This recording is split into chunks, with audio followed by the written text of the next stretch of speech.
So I saw a picture floating around of Marjorie Taylor Greene with the QAnon shaman.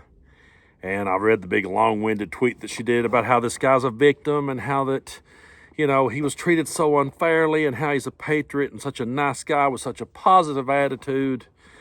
And then the next thing I read is Donald Trump saying that immigrants are poisoning the blood of our country. He's basically quoting Adolf Hitler, and you say to yourself, damn, MAGA's just going for it. I mean, they're not pulling any punches anymore. They're telling us exactly who they are, saying all the quiet parts out loud.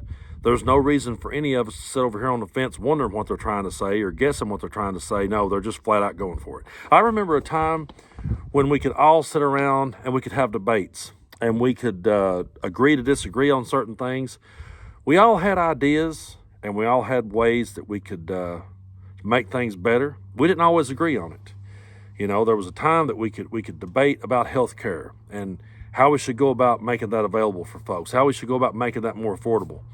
People had their opinions, people had their thoughts on that.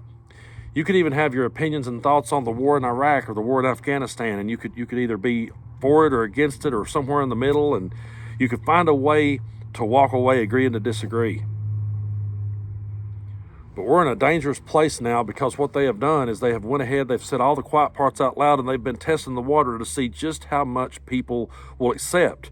And what we've learned is that MAGA has no gag reflex, and they will absolutely accept anything as long as it gives them the win. They do not care about anything else. Winning is the only thing. And it goes deeper than just the politicians winning. What I'm about to say may sound kind of heartless, and what I'm going to say here might sound kind of cold-hearted, but people in my part of the world where I'm sitting right now, they need a win. They've not had one in years, and they're probably never going to have one. And so the only way that they can feel as though they've got a win is if Donald Trump gets a win for them and tells them they're winning. They're not winning shit. At the end of the day, they're not winning anything, but if he can convince them that they're winning, that he's winning something for them, that he's fighting a battle for them, then they will latch onto it and he can do no wrong. People that have never been persecuted in this world, people that does not know what discrimination's about, does not know what racism's about, does not know what bigotry is, they have to be the victim in the story. They have to feel like that somehow they're the victim. That because they're not able to speak out and be an asshole, that they're being victimized. And so Trump sits back and he gives them that feeling that they're winning something. And meanwhile, their lives are no better now than they were 10 years ago. They're still in the same rut. They still can't get ahead in the world. They still can't pull themselves up by their boots and get out into the world and do anything productive. So the only thing they can do is sit back and watch Donald Trump and let him tell them they're getting some sort of imaginary win. And then they can sit back and thump their chest and say, oh, we did it. We own the libs. That's why that they will sit back and they will cheer for domestic terrorists. That's why they will sit back and they will cheer for insurrectionists. That's why they will sit back and cheer a man now who's saying, yeah, I want to be the dictator on day one. They don't have a problem with it. And they say so. I don't have a problem with it. I don't have a problem with it because they're sitting there with nothing. And all they want is a win in this world. All they want is to feel empowered, like that they were part of something and they did something great. And these kind of people are going to sit back and they're going to keep on. They're going to be like the dog that chased the car.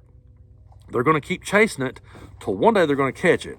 And then they're going to look around and everything that our grandfathers ever fought for, everything the founding fathers ever put in place is going to be in the rearview mirror.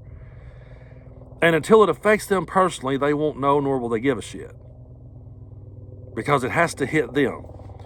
When all of a sudden they realize they don't have a right to breathe, when the knee's in their neck, then they will say, boy, that sure was fucked up what happened to that George Floyd dude. But until it happens to them, they'll sit back and they'll pump their fists and they will cheer for this shit.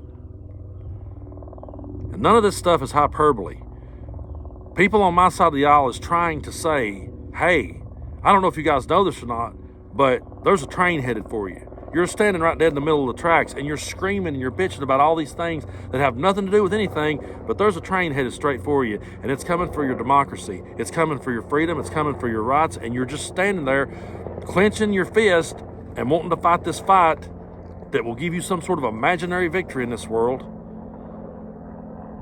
And then there's something by saying, he didn't mean that. I would love to be able to go back and talk to people in Nazi Germany. I would love to be able to go back in that time and say, was you trying to warn them? Was you trying to tell them what was going on? How did they go back? Because I guarantee you somewhere was probably somebody going, he don't really mean that. Or, oh, it's okay, I'm for that if it helps me out. I'm cool with it. I can't count the times in the last couple of weeks that I've heard people say, I'm cool with you not having the right to vote. I'm cool with a guy being the dictator. I'm cool with praising this domestic terrorist. I'm cool praising this murderer. They are absolutely praising the lowest of the low. And nobody has a problem with it, because as long as they get their little imaginary victory in their little imaginary world, they're cool with it. But the rest of us will be sitting over here on the side of democracy and on the side of truth and on the side of real freedom, while everybody else goes over there and waves their flag and pumps their chest and cranks up Toby Keith songs and thinks that's patriotic. It's not. There's nothing patriotic about MAGA. I want to say this in closing. There's nothing patriotic about MAGA, there is nothing conservative about MAGA, and there is nothing Christian about MAGA. They took all of those things and they bastardized them, they hijacked them, and they used them to their advantage. And the Republican Party of my grandfather, it died years ago.